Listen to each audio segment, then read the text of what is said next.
Bueno, sean bienvenidos entonces a este espacio que hemos ideado desde la Asociación Nacional de las Artes, desde el Ministerio de Culturas y especialmente desde la Red Nacional Sinfónica, que tiene como objetivo compartir conocimientos entre las orquestas de la red y entre el ecosistema sinfónico nacional. Quiero dar la bienvenida hoy a la Universidad Autónoma de Bucaramanga y a su orquesta, que hoy nos acompañarán con un taller muy interesante, denominado inicialmente Audible lo Invisible, pero ellos nos van a explicar de qué se trata. Entonces, Mabel, bienvenida, muy buenas noches. Cuéntanos de qué se trata el asunto y por favor, preséntanos al maestro invitado del día de hoy. Muchas gracias, Edwin. Buenas noches a todas las personas que se conectaron y bueno, a las personas que también nos estarán viendo de forma asincrónica después más adelante. Bueno, de parte de la Universidad Autónoma de Bucaramanga, específicamente de la Orquesta Sinfónica de la UNAP, que hace parte de la Red Nacional Sinfónica, junto a otras 5 orquestas, nos unimos a esta red de talleres con el ánimo de fortalecer el movimiento sinfónico a nivel nacional y también pues llegar a unas esferas mucho más amplias, no solamente a lo nacional. En este caso, nosotros quisimos compartir, como lo decía Edwin, es un caso de éxito. Me atrevería a decir, es algo que únicamente se está trabajando desde la Orquesta Sinfónica, directamente desde la UNAP, y es el proyecto titulado Audible lo Invisible, del cual nos va a hablar el maestro Adolfo Hernández, uno de los pioneros y también, pues, artífice de que haya nacido esta actividad que ya cumple este año 4 años, si no estoy mal, sí, 4 años de haberse realizado. Voy a presentar brevemente al maestro Adolfo, que es quien nos va a acompañar en la noche de hoy. El maestro Adolfo Hernández, compositor y arreglista nacido en Málaga, Santander. Tuvo estudios con los maestros Gustavo Parra, Blas Emilia Tortúa. Es magíster en artes con mención en composición en la Facultad de Artes de la Universidad de Chile, bajo la tutoría de Alyosha Solovera. Ha tenido participación frecuente en proyectos de índole interdisciplinar. Actualmente es profesor e investigador del programa de música de la Universidad Autónoma de Bucaramanga y también cabe destacar que es uno de los principales compositores y arreglistas con el cual cuenta el proyecto sinfónico, especialmente la Orquesta Sinfónica de la UNAM. Entonces le doy la bienvenida al maestro Adolfo y bueno, espero que podamos disfrutar de este espacio y tener un diálogo totalmente abierto para cada una de las personas que está conectada. Cualquier pregunta que tengan, cualquier aporte que quieran hacer, pues estamos acá para poder nutrirnos mutuamente. Bienvenido, maestro. Muchas gracias por la invitación, gracias por la compañía de todos. Vamos a hablar más que hacer un taller, es contar una experiencia que llevamos a cabo anualmente con la orquesta y como bien decía Mabel, llevamos 4 años realizando esta actividad que se llama Audible lo Invisible. Voy a compartir pantalla para irles contando poco a poco de qué se trata.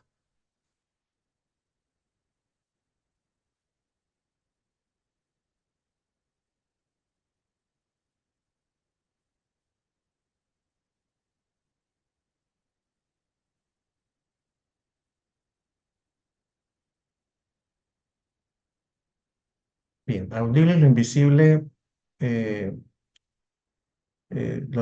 fue subtitulado como una experiencia de éxito en la promoción de la creación sinfónica en Colombia, gesto que nos cae muy bien y agradecemos. Quizá lo del éxito lo explico más adelante.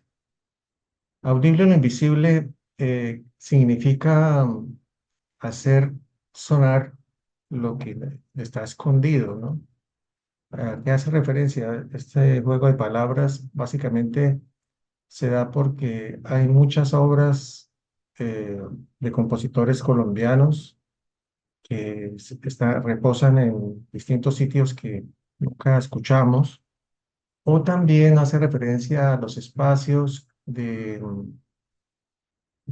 compositores nuevos que son muy poco vistos en Colombia.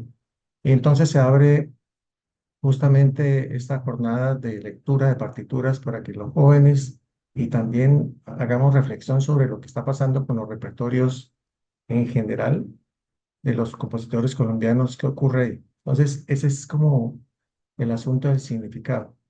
La motivación, pues, por supuesto, es ese descubrimiento de lo que podríamos encontrar eh, en el sonido y la manera como escribimos los compositores, que creo que ha estado un poco oculta por diversas razones. Eh, el objetivo general es brindarle ese espacio efectivo a través de la lectura de la partitura, haciendo una convocatoria a nivel local para poder escoger las obras que se pueden tocar en una de las temporadas que hacemos al año. Los antecedentes.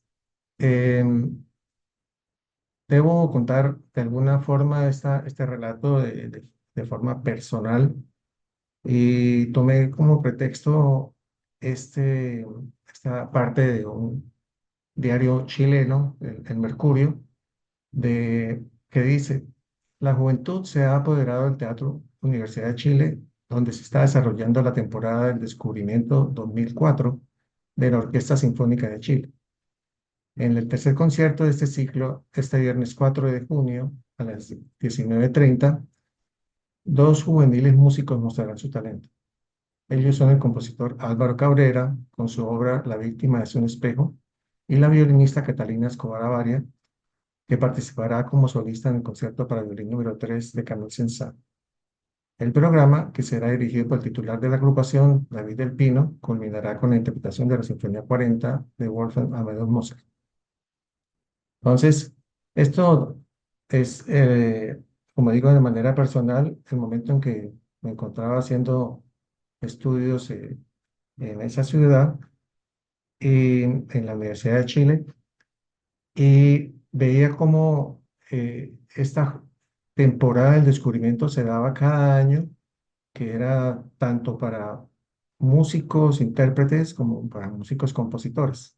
Entonces era a mitad de año que se realiza y, y me llamaba mucho la atención esa apertura. Eso como un primer antecedente.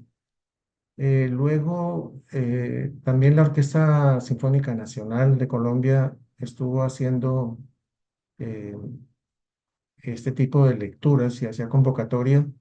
No sé si actualmente lo estará haciendo, pero ese también es un antecedente que nos motivó porque tuvimos un vínculo directo algunos de los profesores con esa actividad y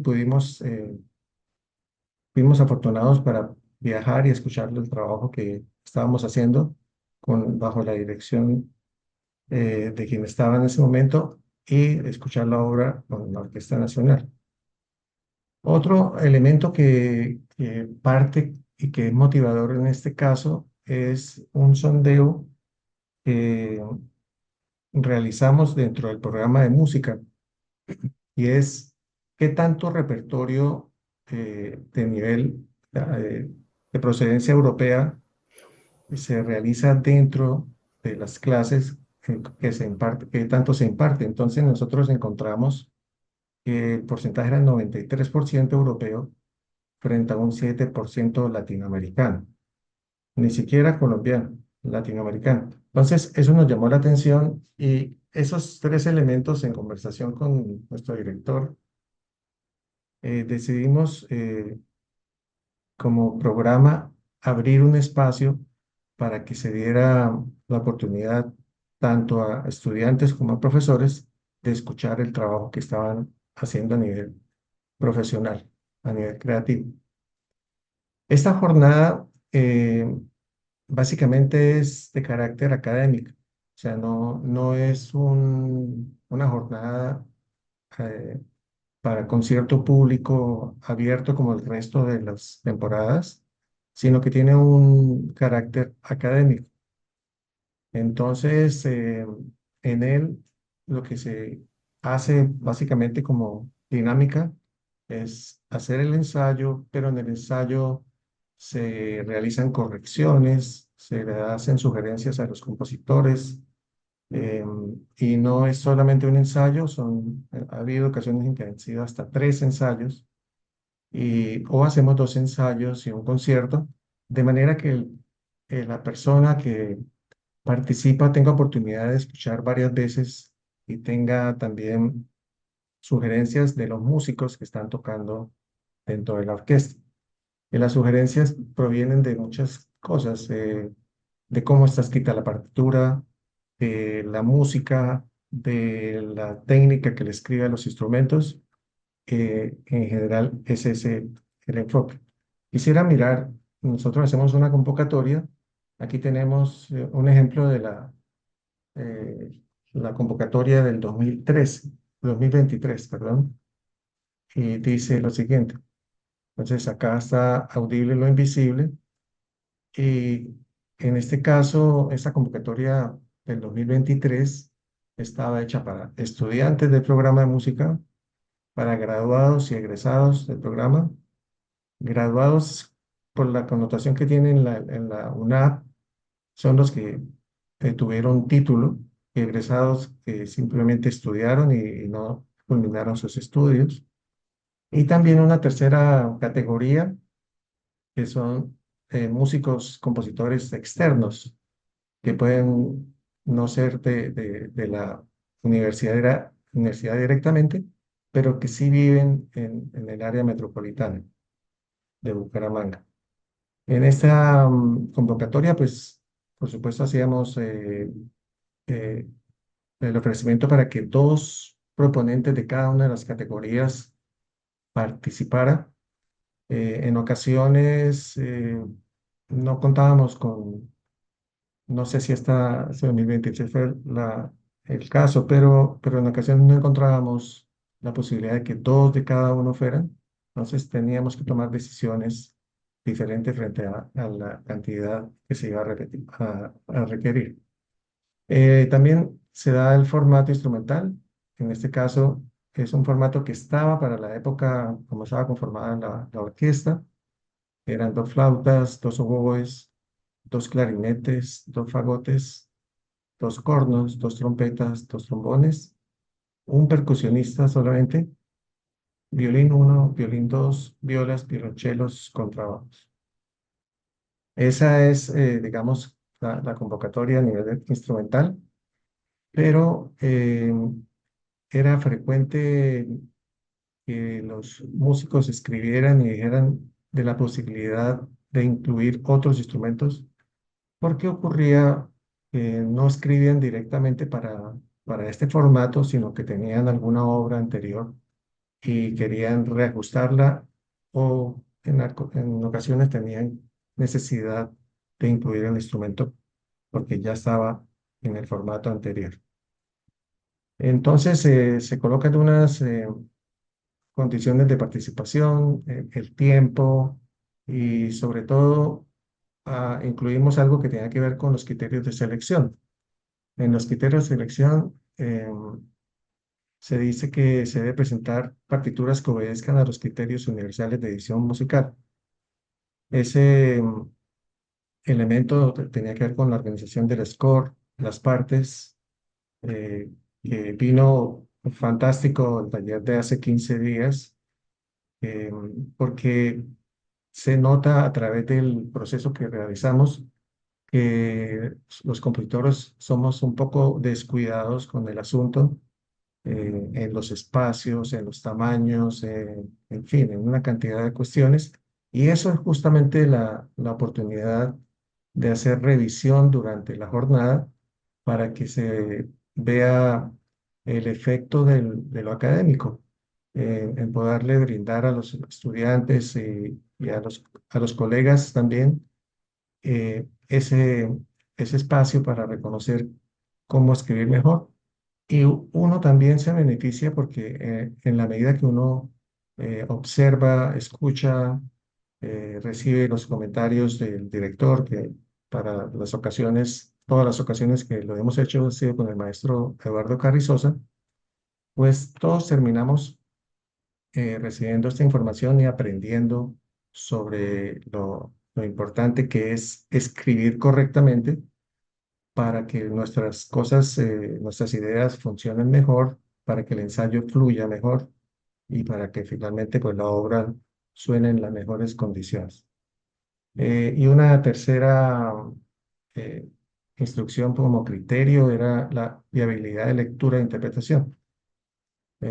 Obviamente, como se lee ahí, teniendo en cuenta que se trata de una orquesta universitaria. El estímulo básicamente era la interpretación de las obras. En este caso se hizo una sesión de lectura y la otra fue como una especie ya de audición donde los participantes podían traer eh, a alguien que pudiera escuchar, porque igual estábamos trabajando en un recinto pequeño y pues la apertura no era para concierto como tal, sino para un cierre de la jornada. Entonces, en este caso tuvimos las tres, 14, 15, 16. Entonces, también se entrega un audiovisual, es en colaboración con una área encargada en la universidad para que quede un recuerdo, un portafolio que es tan importante y que los músicos queden con esa grabación y quedan obviamente con la posibilidad de divulgarlo eh, cuando y donde quieran. Para eso, pues entonces también hacemos una firma, una autorización para que nosotros podamos divulgar ese concierto, ese material eh, de, de trabajo eh, y las fechas al final de entrega y estas cosas. Entonces, eso era parte de la dinámica. Eh, acá, como decía, el carácter académico, pues, ¿quiénes participaron durante estos 4 años?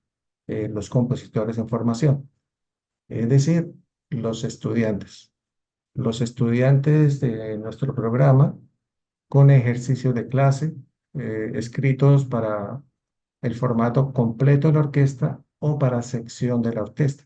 Entonces, perfectamente dentro de la posibilidad está que solo escriban para las cuerdas o que hagan una pieza como ocurrió para un instrumento solista y cuerdas y no necesariamente para toda la planta orquestal.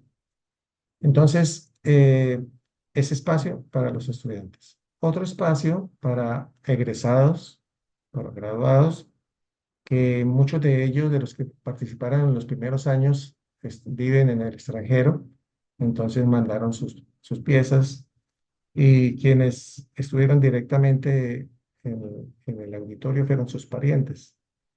Muchas veces fueron sus padres orgullosos escuchando la obra de sus hijos y de todas maneras se mantenía un contacto directo entre ellos y nosotros para poder hacer las sugerencias de escritura y poder dejar un registro sobre eso.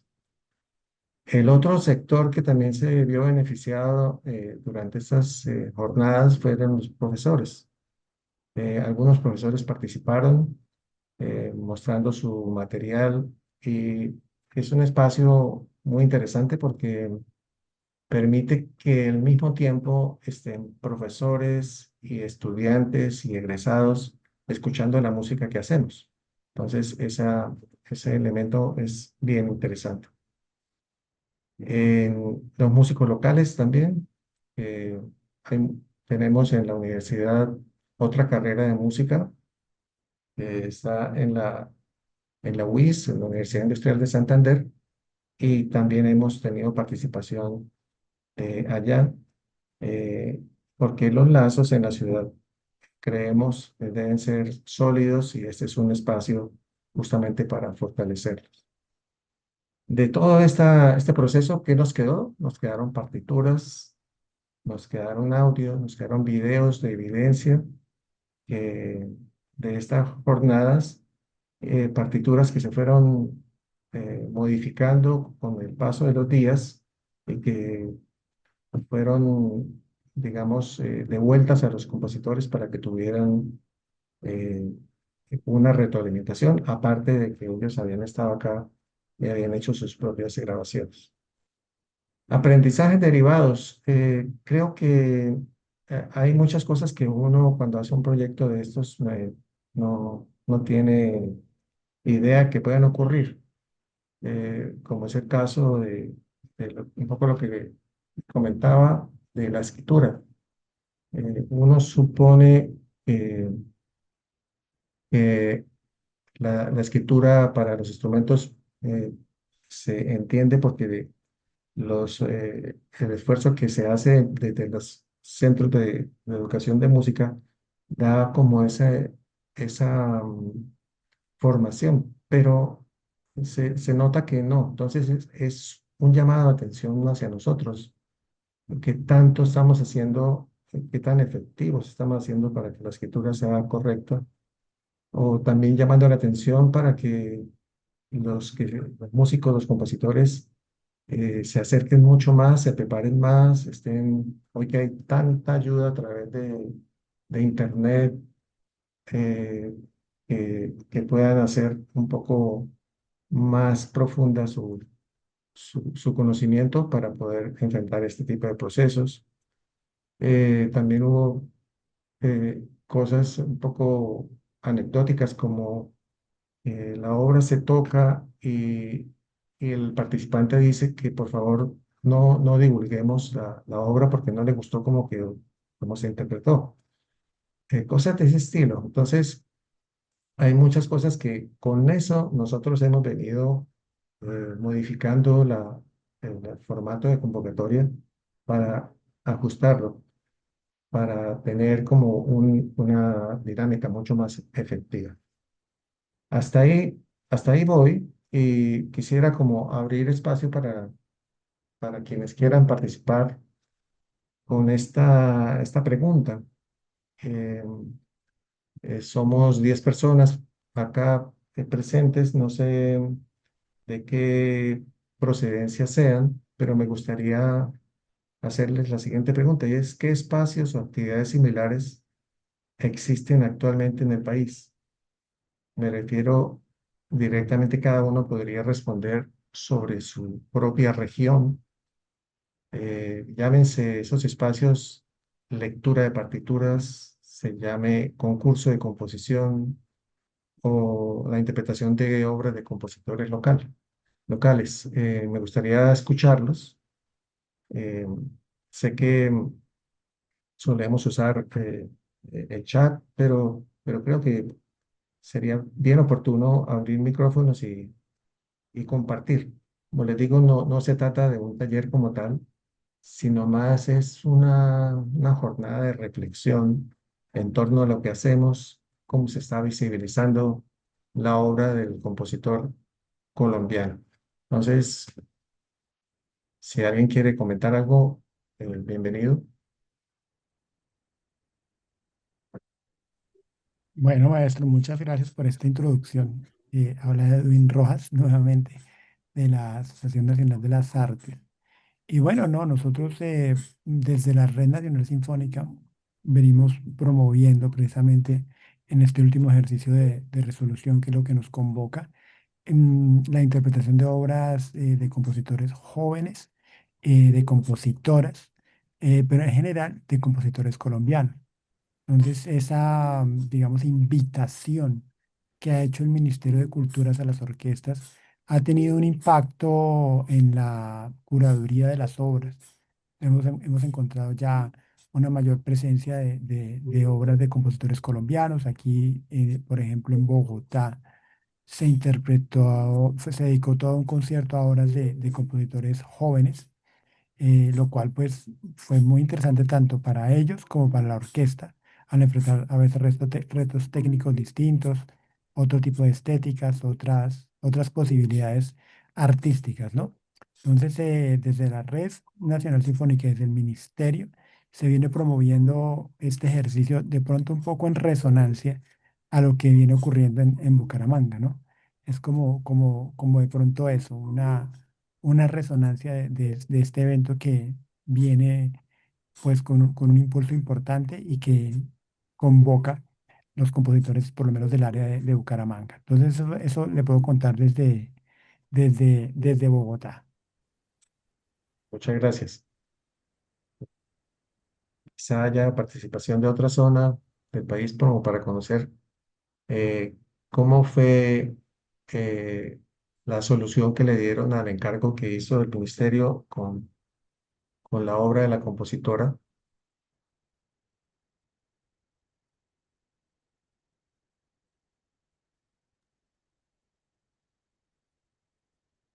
A ese respecto se han vinculado con el tema universitario, maestro. Han tratado de, como algunas universidades están vinculadas también como ustedes, a una universidad, se han valido de esos procesos de composición que hay internamente en cada alma mater y esos procesos han alimentado un poco este ejercicio de la participación femenina, ¿no? En el tema de la composición orquestal. También, pues, en ese sentido también de un enfoque de género, la Orquesta Filarmónica de Bogotá realiza anualmente su concurso de composición que denominan de mujeres para mujeres. Este concurso exclusivo pues para mujeres compositoras ya lleva 4 años o tal vez 5 y ha premiado anualmente a una compositora. E incluye también la interpretación de su obra por parte de la Orquesta Filarmónica de Mujeres. Una experiencia interesante aquí en Bogotá con respecto a la composición orquestal. Eh, lo rico de esta, diría yo, más que escucharme a mí, es el diálogo en realidad, porque en la medida que podamos hacer eso, de enterarnos que nos estás contando, por ejemplo, que se hace en Bogotá, y muchas gracias por contar que hacen resonancia de lo que en Bucaramanga se está realizando, es eso, ¿no? Nosotros hacemos resonancia de otras cosas, como ya contaba, ¿no? Estos antecedentes que también hacemos resonancia. Voy a continuar, y como digo, el espacio es para el diálogo, eh, más que para escucharte. Entonces, si alguien quiere comentar esto más adelante, pues perfecto. Sigo. Cuando nosotros hacemos esta, esta jornada de Audible lo Invisible, como lo comentaba al comienzo, también está la visión del vínculo con el centro de documentación. Eh, y es como una apuesta a futuro. Esto no lo hemos implementado todavía, pero es lo que creemos que debe seguir. Además de mantenernos con esta apertura hacia las nuevas generaciones, también que miremos hacia atrás en toda la documentación que existe en el Centro de Documentación Alejandro Villalobos Arenas, compositor santandereano, nacido en Piedecuesta, ya fallecido y ya con la obra a disposición de todos nosotros. Quiero entrar mediante el vínculo a lo que es el CEDIN y que nos fijemos sobre todo en los fondos, lo llamamos así, que son donde reposan las partituras que han sido donadas, han sido conseguidas dentro de este recinto. Entonces, el Centro de Documentación e Investigación Musical Alejandro Villalobos Arenas, esta es su página, pueden ingresar ahí, observar, y voy a ir directamente a los fondos. Entramos acá y vemos que dentro de los fondos, algunos está, por supuesto, de quien lleva el nombre, el Centro de Documentación, de Alejandro Villalobos, compositor nacido, como decía, en Piedecuesta en 1875. También está dentro del fondo Gustavo Gómez Ardila, está Temístocles Carreño, nacido en 1861, en Gonzaga, Santander, Ciro Antonio Santos, y a esa lista de estos cuatro iniciales también se suman otros. Entre ellos tenemos al maestro Blas Emilio Tortúa, la obra del maestro Blas Emilio reposa acá, la obra de Luis María Carvajal, compositor nacido en Molagavita. Y, y ahora caigo en cuenta, aparecen estos nombres, ¿no? Estos nombres de poblaciones que uno ni siquiera sabe la ubicación en el mapa, ¿no? ¿Dónde queda Gonzaga? ¿Dónde queda Molagavita?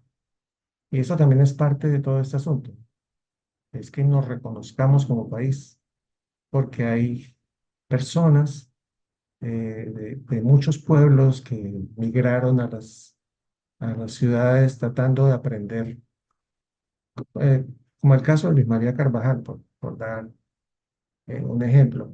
Luis María Carvajal nace en Molagavita, es un compositor empírico y luego viaja a Bogotá.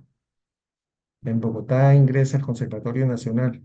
Entonces, eh, en ese momento estaba maestro Uribe Holguín e ingresa porque quería estudiar violín, este compositor. Pero cuenta la anécdota que él ingresa a esa universidad tocando tiple, una cosa un poco rara y aún sigue siendo un poquito ingresar con ese instrumento.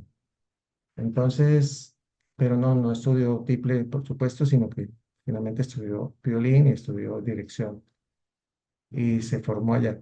Pero eso son esas historias que están detrás y que las tenemos en todos nuestros centros de documentación en el país. ¿Qué pasa con esa obra? ¿Qué tanto se toca la obra? Eh, y entonces, eso es un objetivo que tiene, si bien puede ser a través de Audible y lo Invisible, o también pudiera ser en la programación formal de los conciertos al año, o podría hacerse también a través de unos proyectos diferentes enfocados directamente con la parte histórica. Hemos pensado con Mabel, por ejemplo, que esos conciertos pudieran ser unos conciertos dialogados con un historiador, por ejemplo. Un historiador que nos cuente sobre quién es la persona que se está interpretando y que a la vez la orquesta haga la música. Nos hace falta ese elemento, entonces por eso este proyecto va tomando fuerza y creo que es una labor que todos nosotros, creo yo, pues los que estamos vinculados con universidades y con orquestas, hay un vínculo directo ahí con la investigación que podría generar todo este proceso de manera positiva. Es así que dentro de los compositores que están en esa lista, repito, está Alejandro Villalobos, que por supuesto para muchos en el país es desconocido. Temístocles Carreño, que mencionaba, Blas Emilio Tortúa, que sí es muy conocido y que tuvimos la fortuna de ser eh, estudiantes de él. Vivió cierto tiempo en Bucaramanga, entonces nos beneficiamos de su estadía. El maestro Jesús Pinzón, la obra del maestro Jesús Pinzón está en el centro de documentación. Hay también un fondo que se llama José Morales, eh, el padre Juan de Jesús Anaya, que es nacido en Santander, en un pueblo que llama San Andrés. eh, Jesús Alberto Rey, que fue nuestro decano y que nació en Pamplona, ya fallecido. Marcela García, que nació en Bucaramanga y con quien pudimos hacer eh, el concierto que hacíamos referencia a la obra de la compositora. Ella fue la compositora elegida para hacer este proceso. Entonces, ¿qué hacemos? Porque ya se está haciendo, el proyecto sea más sólido, quiere decir que nos pongamos como más firmes, pero ya hemos hecho algunas cosas.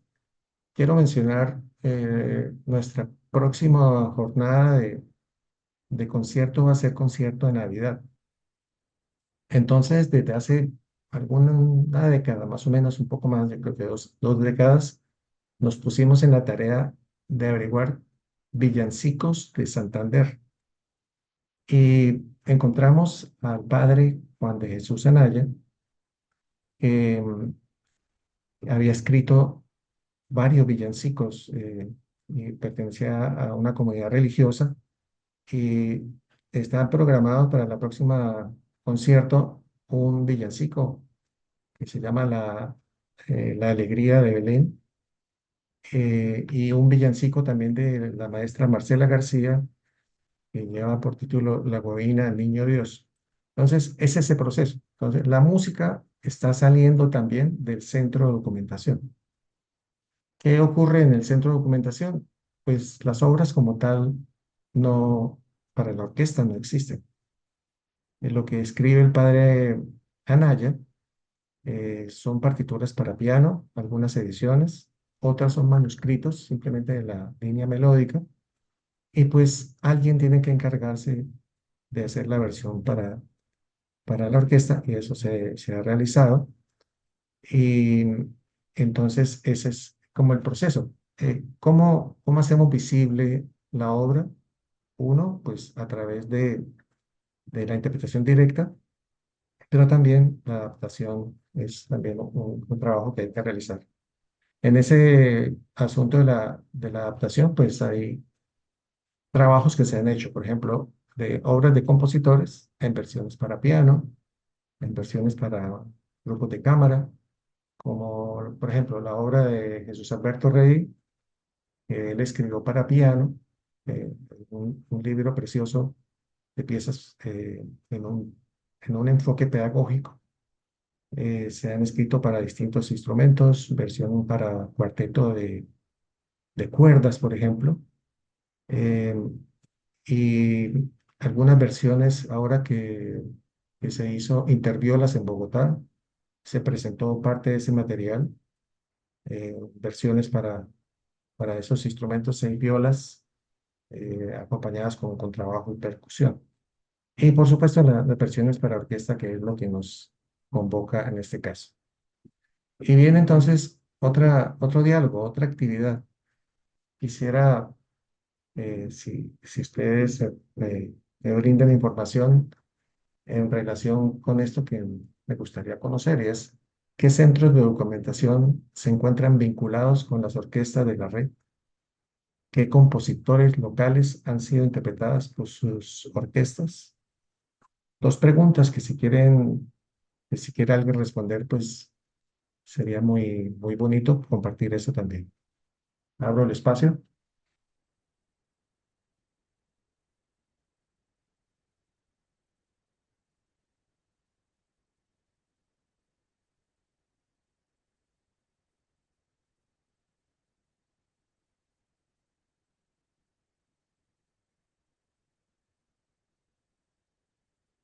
Bien. Eh, digamos que yo insisto en que, claro, el fondo de esta actividad, de esta conversación, de esta reflexión, no la hago yo solamente, les cuento, pero lo interesante es conocer qué se hace en otras regiones de Colombia y podamos compartir eso porque creo que es justamente la manera como pudiéramos unirnos en la medida en que nos conozcamos. Bueno, lo dejo ahí y es básicamente como una reflexión sobre eso. Sigamos. ¿Qué pasa con la actividad que hacemos en Audible y cómo se pudiera articular con la tarea, con el proceso académico? A la derecha tenemos una foto del edificio administrativo de la UNAP. Esa es la universidad de donde nace esta orquesta, y que tiene un auditorio mayor que está aquí a la derecha, y el programa de música que queda hacia la izquierda en la parte superior, subiendo un poquito. En esta universidad donde trabajamos, existe un asunto que se llama la Resolución 720. Existe desde hace unos 2, 3 años, quizás 2 años, ¿Y en qué consiste eso y por qué lo cuento? Porque esa resolución 720 hizo que los profesores tuviéramos como que contáramos la vocación de lo que somos. Esa es la apuesta. Si lo que nos gusta como profesores es hacer clase, entonces la carga horaria que uno tiene es mayoritariamente la de hacer clase. Pero si, por ejemplo, voy al extremo, el profesor que venía trabajando, haciendo clase y otras cosas, dice, no, a mí me interesa realmente es que la mayor cantidad de tiempo la quiero dedicar a la investigación, pues eso también ocurre. Entonces el profesor tiene una tipología. Uno se postula y el jefe inmediato le da la aprobación si está en las condiciones para llevar a cabo la tarea y mediante digamos, esa tipología uno se compromete a hacer el proceso de entrega del proyecto está, en el cual se inscribe. Voy a poner un ejemplo en la página siguiente y es la tipología que hace referencia a un profesor que es con énfasis en investigación, creación y transformación social. Eh, Quiero resaltar que en la universidad existe, eh, gracias a toda esta lucha que se dio en el país en torno al reconocimiento del creador, reconocimiento del compositor, uno puede mantenerse ahí, ¿no? Obviamente la creación puede provenir de un proceso de investigación o también puede provenir de esta formación natural que uno va haciendo técnica y el proceso de reflexión en torno a los materiales sonoros que a uno le gusta trabajar. Entonces, este profesor que tiene énfasis en investigación, creación y transformación social tiene esta condición. Asignación académica en docencia, de las 40 horas, trabaja, da clase 12. De la asignación derivada de la docencia, que hace referencia a preparación de clase, calificación y ese tipo de actividades, tiene 6 horas. Y aquí está el asunto que nos puede ayudar y que conecta bien con el centro de documentación y con la actividad artística, y es la asignación académica para la investigación, la creación y la transformación social. Entonces, para eso tiene 14 horas a la semana. Si uno multiplica esto por las 16 horas, pues tiene un tiempo considerable para hacer un trabajo por el cual eh, está recibiendo un estímulo económico y, eh, por ejemplo, la persona que se dedica a la investigación tiene esa dedicación porque antes se postulaba a una convocatoria básicamente bianual, eso hace unos años funcionaba así, eh, y no se generaba como un movimiento, em, digamos, constante, era mucho más pausado, pero esta modalidad en la resolución 120 ha generado, y eso creemos, porque estamos a la expectativa de entregar este año, hacer la primera entrega de productos, cómo funcionó esta estrategia.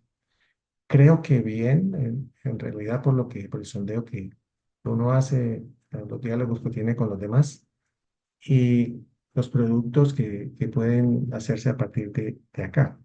Entonces, ese tercer renglón es el que me interesaba mostrar.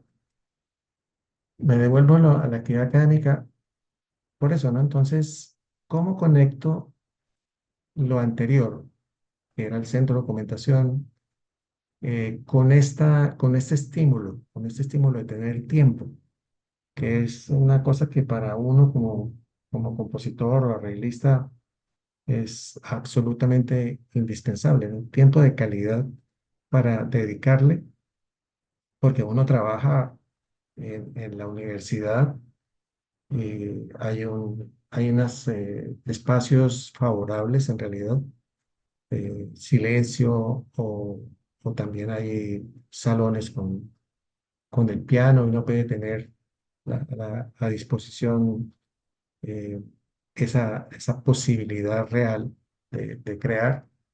Y entonces quería mencionarlo porque me parece muy importante de parte de la apuesta que hace la UNAP al respecto. De ahí también entonces se derivan los semilleros de investigación.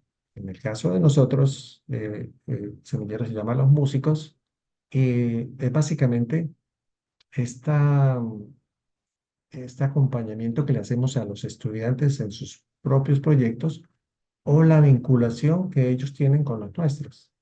En el caso de las personas que están en tipología de investigación, pues usualmente tienen semillero de investigación y los estudiantes pues asumen tareas en relación con el proyecto. Por ejemplo, se está haciendo un proyecto sobre un compositor cuyo fondo existe en el centro de documentación. Los estudiantes ayudan con el proceso de digitalización de las partituras, que es importantísimo, eh, tanto desde la parte de digitalización en cuanto a escanear las partituras o también pasarlo a un formato digital como Finale, por ejemplo, y poder hacer que a partir de ahí una partitura que sea legible para, para el resto de la comunidad académica, que es lo que pasa usualmente, ¿no? En la partitura, en el centro de documentación encontramos manuscritos y pues hay que hacer una revisión de lo escrito. eh, Frecuentemente se encuentran errores involuntarios cuando se hace la copia de esta partitura en el original y hay que tomar decisiones al respecto. Entonces, ese proceso lo viven también los estudiantes, que es ver la partitura, analizarla, eh, y hemos tenido, por ejemplo, el año pasado justamente, no, este año, un encargo de un colegio en Bucaramanga que necesitaba un concierto de cierre porque los estudiantes del colegio redactaron un libro en torno a los 100 años de Bucaramanga, los últimos 100 años de Bucaramanga, porque el colegio cumplía 100 años. Entonces la conexión se dio a través de la historia y los estudiantes del semillero, en colaboración pues, con su tutor, llevaron a cabo, hicieron la versión de una canción, una versión para orquesta de una canción compuesta especialmente para ellos. Entonces, hay un proceso que en la medida en que se sepa llevar, pues nos da frutos y productos muy importantes, muy estimulantes para el estudiante que tiene muy poco acceso a escribir para orquesta, pues ahí está. Entonces se tocó con la orquesta y ese proceso se quedó para la historia misma de ellos y la del colegio. Aquí hay el encuentro de investigación, que me quedó mal escrito. Eh, Hacemos cada año un encuentro de investigación y en él pues siempre está presente este llamado y es qué está pasando con la obra de los compositores. Y usualmente este evento es internacional, este encuentro, y tanto los músicos invitados a nivel nacional como los invitados a nivel internacional, como es el caso de este año que estuvo un flautista mexicano, nos decía lo que muchos nos han dicho durante todo este tiempo de los años que lleva el encuentro de investigación, más de 10 años, y es, hay que hacer música eh, latinoamericana tanto como la música europea. Las dos cosas las debemos llevar a la par y, y no solo las escuelas deben eh, seguir por un solo lado. Eso es un llamado constante y eso es lo que de alguna manera está en el fondo, lo que se intenta. dar espacios también para que la expresión de las ideas y el sonido y lo que pensamos eh, se haga visible, eh, para que podamos encontrar una evolución. En la medida que podamos hacer esto efectivo, ese proceso de crecimiento se puede dar. Mientras no haya interpretación y las obras simplemente residan en un archivo electrónico, no sabemos en realidad lo que ocurre y tampoco va a tener ninguna trascendencia.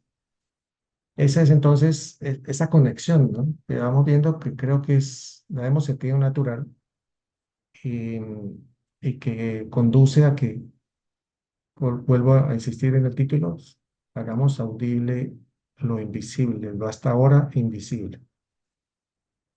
Dentro, otro elemento que está presente, que hemos llevado a cabo en algunas ocasiones, pero que creo que vale la pena fortalecer.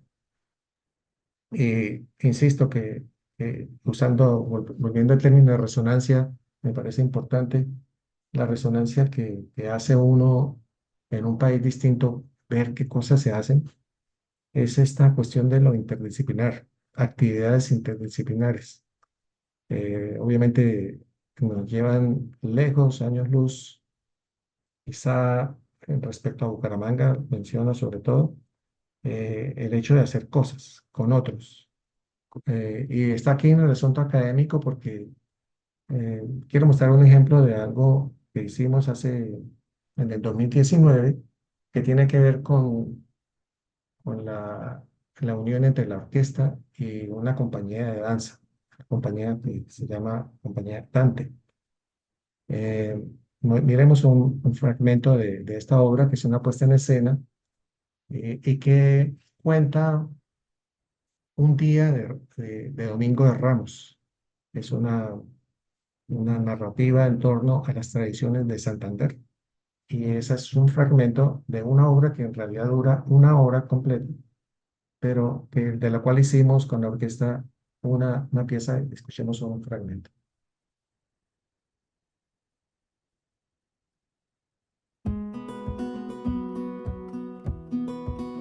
Me llamo Ken y vivimos en una casa.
Bien, este era un fragmento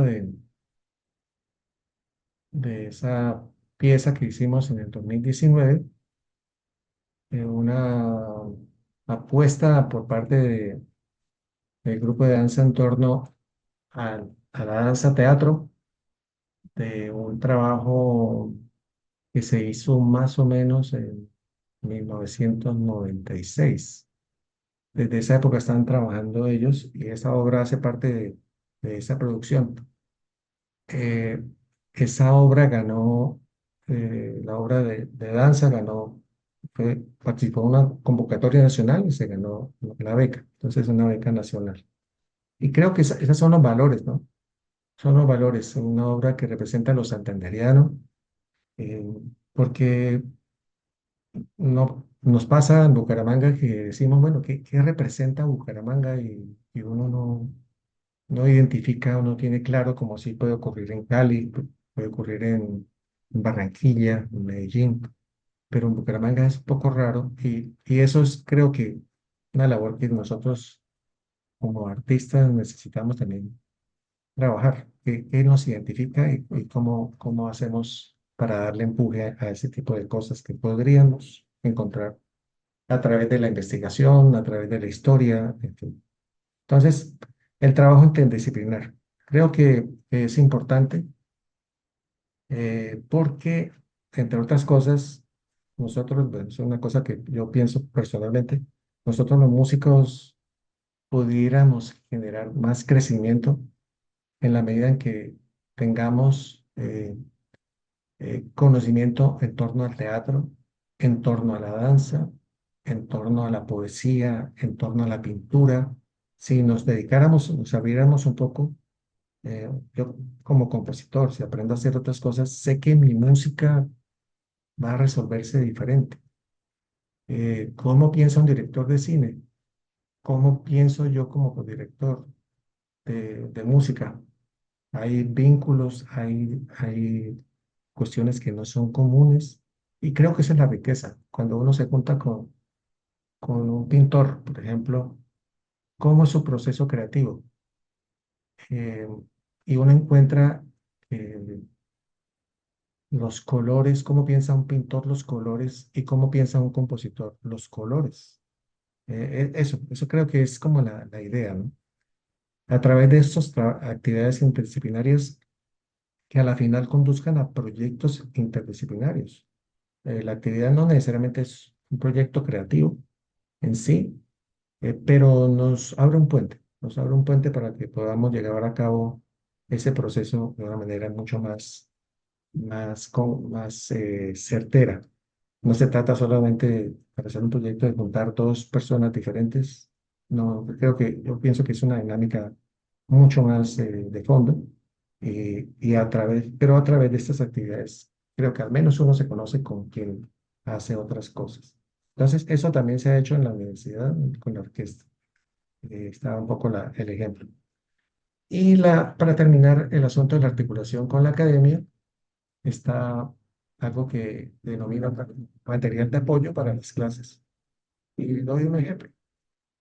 Eh, y es de todo este material que se crea para para la orquesta, bueno, ¿cómo se puede pasar a otro estado que no sea solamente la presentación pública dentro del concierto?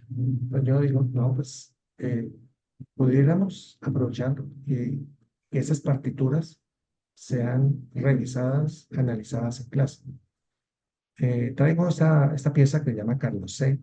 de José Morales, en una versión del maestro Luis Fernando León.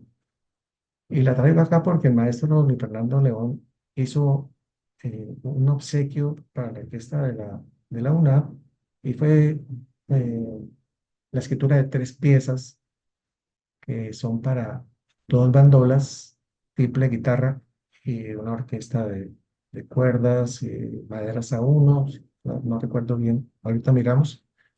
Y, y entonces yo digo, bueno, cuando yo observo un libro de orquestación, es muy extraño, o casi nunca, encontrar un método de orquestación que me hable de la bandola en medio, del oboe, los violines, eso no existe. Entonces, estos materiales son como una fuente bien interesante, al menos me parece a mí, y escrita por una persona que es un ícono en Colombia, maestro Luis Fernando León, y voy a mostrarles un poco de lo que se trata. Acá tengo el archivo en PDF, pero me gustaría eh, poner el archivo de Finale, si suena. Vamos a ver, ustedes me dirán, me detienen si no suena. Aquí abro Finale y voy a hacerle play para que escuchen y a la vez vean el arreglo que hizo, la versión que hizo el maestro Luis Fernando León, que entre otras cosas también estuvo viviendo en Bucaramanga un tiempo. Escuchemos entonces Carlos C. de José Morales en versión de Fernando León.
Bien, entonces un fragmento de la pieza del maestro.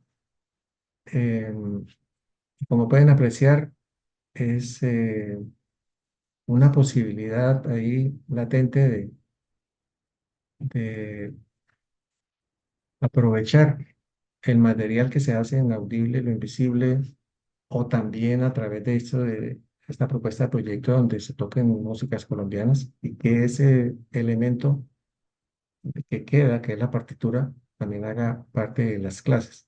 ¿Qué hacemos ahí con los estudiantes? Pues, ¿cómo se encuentra balance entre los instrumentos? Si hay que hacer uso de amplificación, en este caso tuvimos que hacerla con la orquesta para que las cuerdas hicieran equilibrio eh, y cómo se escribe para la bandola, cómo se escribe para la guitarra en conjunto con eso, con este conjunto orquestal, pero también el reconocimiento de cómo escribir un pasillo, cómo escribir un bambuco, que para, para la mayoría de los estudiantes es totalmente desconocido, porque ya no tenemos estas cosas que en las familias se tocaba y se cantaba, ahora existen otras músicas y esto queda un poco eh, fuera del contexto de ellos. Entonces, eso ha sido un material interesante para trabajar. Eso básicamente lo que tiene que ver con la articulación. Ahí ya voy cerrando de los temas que quiero hablar.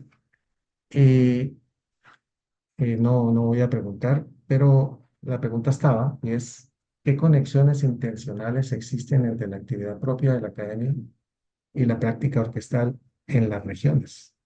Entonces, ¿qué se está haciendo en ese caso? Esa es como ese espacio, ¿no? Igual una pregunta que puede quedar ahí en el aire, para simplemente darle solución después y cómo nos conectamos luego. Eh, Estas son como eh, digamos, unas reflexiones como de cierre y es qué es lo que puede pasar en un futuro, qué proyección pudiéramos tener a través de estas actividades de Audible, del centro de documentación, de la interpretación de repertorio de compositores colombianos, de esa vinculación con la academia. pues que podamos tener un reconocimiento de lo histórico y lo cultural, que somos, el sonido que somos y un diálogo con el mundo. Usualmente nosotros nuestras escuelas siempre estuvieron o están, no sé, siguiendo repertorios foráneos y eso está bien, todos aprendimos de Bach, todos aprendimos de Mozart y eso es fantástico, pero también hacemos parte de un mundo y creo que lo interesante es encontrar una identidad para poder dialogar. ¿Qué le ofrecemos al mundo? Me pregunto yo, ¿le ofrecemos una nueva versión de una obra que está tocada ya muchas veces en otras latitudes? ¿O, o la copia de una versión, de la mejor versión de otro lado? ¿O encontrar otros elementos que nos hagan auténticos? Y creo que eso es más llamativo. Cuando uno hace diálogo con un extranjero es, ¿usted qué hace? ¿Usted cuál es su comida? ¿Cuáles son sus olores de su región? Eso me parece que creo que es algo en lo que debemos trabajar con mucho más seriedad. ¿Qué ocurre con el espacio de Audible? Pues creo que una de las cosas es el fortalecimiento de la técnica de la escritura. Los compositores pensamos, pero ¿cómo escribimos para que lo que pensamos sea efectivo? Entonces, ese es un espacio para eso. Creo que la edición de partituras debe ser permanente para que esta historia que reside a través de estas hojas, estos manuscritos, no quede ahí y simplemente permanezca guardada, sino que le demos la importancia que se merece a través de la interpretación hoy día. Quería mencionar acá algo en este que dice vínculos e intercambios con otras regiones. La pandemia nos dio algo que perdimos y es la posibilidad de juntarnos. Este medio nos junta de esta manera, como en pandemia, pero un poco los odiosos, creo yo, o no tan afortunados videos, sin embargo, tenían algo y es que nos juntábamos a hacer música. Y ese Morales Pino fue una actividad que hicimos con varias orquestas en el país. Voy a mostrar un fragmento pequeño para acordarnos de eso. Eh, acá, esta pieza que se hace sobre piezas de, de Morales Pino.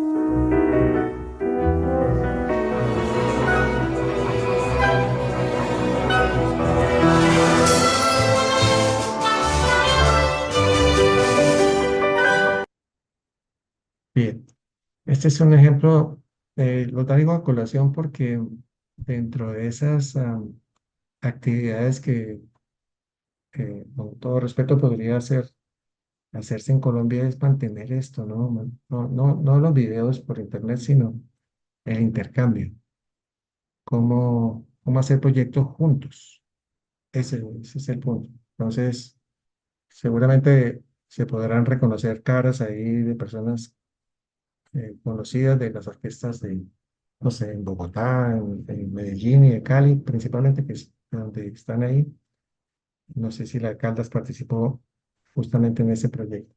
Pero es eso. Entonces, los vínculos, qué intercambios estamos haciendo, qué movilidad estamos haciendo efectiva para crecer, es como el asunto. Y finalmente, pues, reiterar un poco la idea del equilibrio en la programación de repertorios, desde las clases, los proyectos de grado, grupos de cámara y orquestas. Em, presento disculpas porque la mayoría de los materiales, por supuesto, son personales y pues son los que encuentro a la mano para poder dar este tipo de ejemplos, pero creo que igual nos involucra a muchos en ese proceso.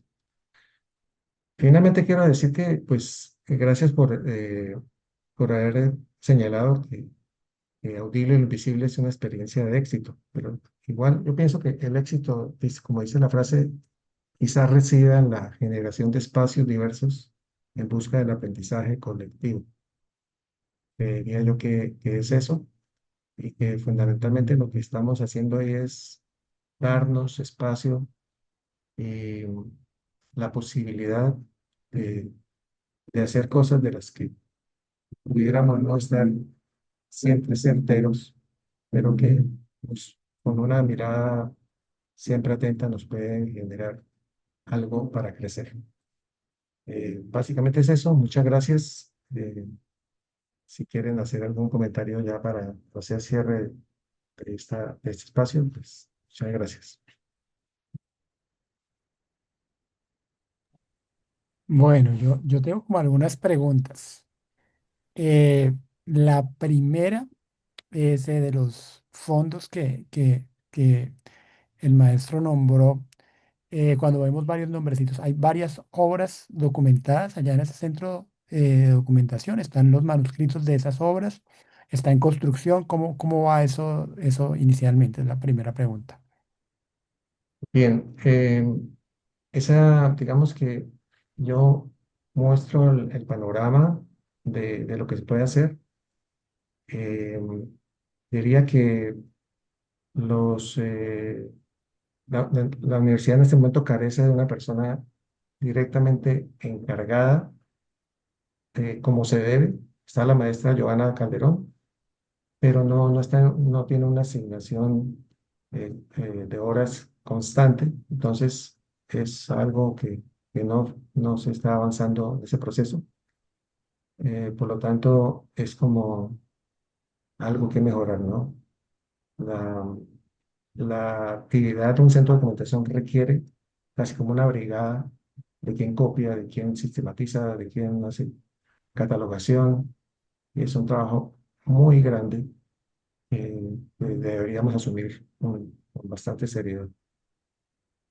No, pero felicidades, maestro, pues por lo adelantado, ¿no? Es muy interesante lo visto porque detrás del esfuerzo del evento como tal, está esto que sí parecía aún más invisible, que es el contacto con la academia, ¿no? Cómo el evento nace desde un pensamiento, desde un referente internacional, pero cómo se estructura en Colombia desde la academia. Eso me parece muy interesante. Y como decía, como que aún más invisible y muy interesante para el ejercicio de la red, ¿no? El pensamiento de qué se está tocando, de sistematizar qué se está tocando y cómo puedes poder ampliar la ejecución de repertorios latinoamericanos y colombianos. Yo tenía otro par de preguntas con respecto a lo conversado.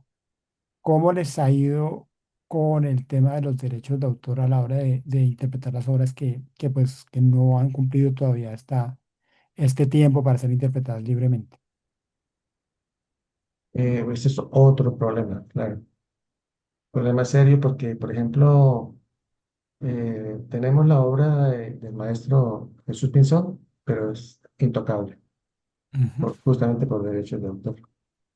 Entonces, nos pasó también con procesos de investigación en el que participamos con la maestra Joana y aprendimos que es muy complicado hacer investigación sobre una persona que no tiene los 80 años, porque a pesar de que la familia quiera ceder los derechos, no podemos hacerlo tan a la ligera y nos ha frenado procesos de divulgación.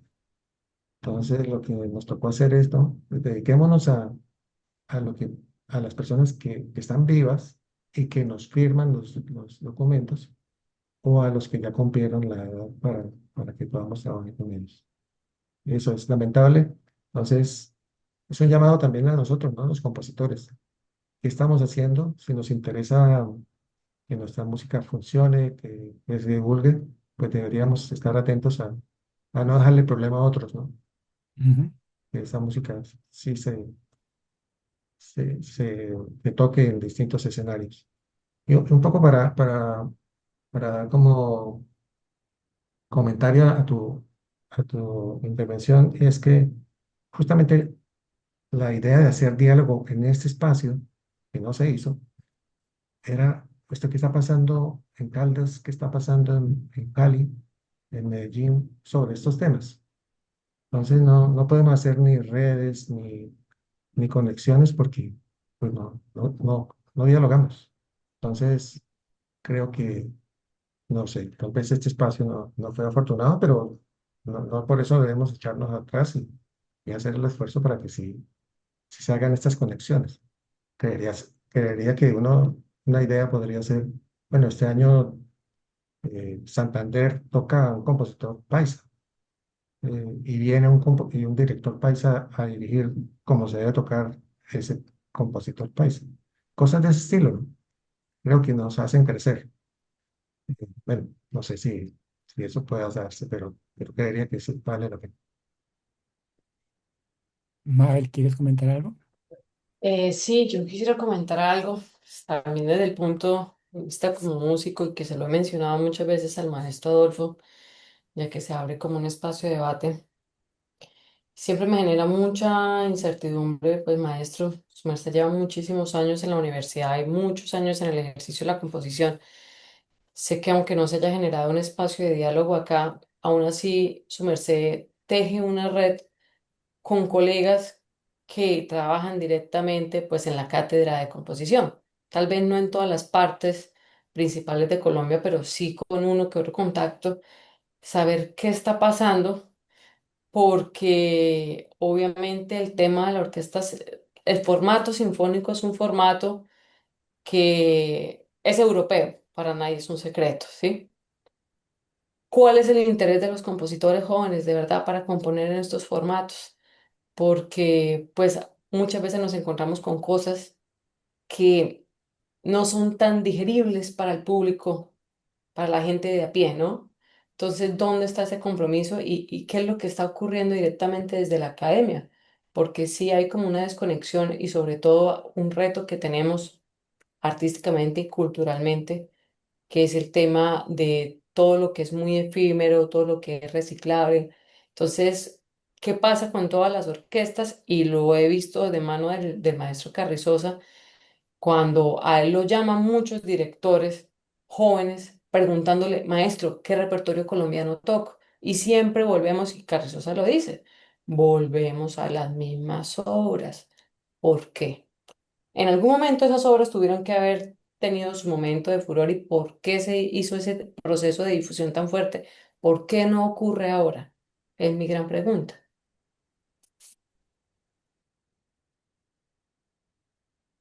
Quisiera comentar una cosa un poco al margen, pero es que me quedó resonando tu palabra resonancia y es que Aliocha Solovera era mi tutor de trabajo de maestría y él, cuando conversábamos, me decía, es que los latinoamericanos no nos conocemos. Él es un compositor chileno, era un hombre, creo que es de Estonia, de ascendencia, pero es eso, ¿no? No conocemos quiénes somos y eso no nos permite crecer. Entonces, esta motivación que tengo personal porque se hagan proyectos así, pues reside también en eso, ¿no? Esta, este impulso que se me da a través de la maestría de hace tantos años, pero aún la mantengo. Y entonces esos vínculos de los que habla Mabel, no solo los hago con los compositores, sino con el bailarín, con el poeta, con el pintor, y se generan proyectos diferentes que me parece también interesante. Creo que, que queda ahí como la tarea, ¿no? Sentémonos a hacer proyectos juntos y a aprender, a divertirnos, y aprovechar estos espacios tan ricos para generar cosas nuevas, creo yo. No, es muy válido pues queremos una renovación del repertorio, digamos que en el medio se conversa el asunto, pero a veces no se actúa, que es lo que, lo que está pasando en la UNAP. Seguramente habrán tropiezos, dificultades, pero se está actuando sobre una idea de una renovación o por lo menos de refrescar el repertorio además de hacerlo con investigación y con fondo. Entonces eso es lo bonito. Este diálogo puede ser entre pocos, pero no, pero es exitoso también. Es muy interesante poder conversar. De todos modos, esto se va a poder difundir posteriormente. Y pues para nosotros es un llamado también desde los entes que administramos la cultura. En este caso, pues la ANA, que es un ente mixto y que está administrando pues algunos recursos que provee el ministerio. Es un llamado a la sistematización, a la organización, a que estos espacios se puedan por lo menos estimular, ¿no? Que podamos sentar a las orquestas y dialogar sobre esto en un espacio ojalá físico también, en que podamos sí, conversar un poco más a fondo sobre qué está pasando. Entonces, no es, no, son palabras que seguramente van a trascender en estos espacios, especialmente por eso, porque la institucionalidad también tiene que hacerse presente. Y ahí es donde este tipo de eventos o encuentros que promovió el Ministerio de Culturas empieza a generar estas sinergias o estas preguntas. Profe, unas preguntas muy buenas ahí que seguramente vamos a tener que empezar a responder desde la Red Nacional de Orquestas, o por lo menos vamos a empezar a consultar las orquestas sobre ellas. Entonces, un ejercicio que va a funcionar. Entonces, la verdad, agradezco mucho este espacio como también de reflexión sobre el ejercicio de la composición, de la creación musical en Colombia y ver cómo un modelo también de academia estimula o favorece el tiempo, ¿no? El tiempo de calidad para el compositor y lo valora y empieza a verse, ¿no? Empieza a verse en frutos tanto muy musicales como interdisciplinares. Yo agradezco mucho, agradezco pues de parte de la ANA, del ministerio que usted nos haya brindado como esta radiografía de lo que conocíamos muy por los informes y muy técnico, pero ahora desde lo artístico y lo académico. Entonces, pues maestro, muchísimas gracias por el espacio, a Mabel, a la Universidad Autónoma de Bucaramanga, pues por aportar a este ciclo de talleres sobre el mundo sinfónico. Muchas gracias a todos. Muy buena noche. Muy buena noche, hasta luego. Que me les va bien. Buen descanso. Gracias, Edwin. Feliz noche para todos. Mucho gusto, hasta luego. Buena noche. Feliz descanso.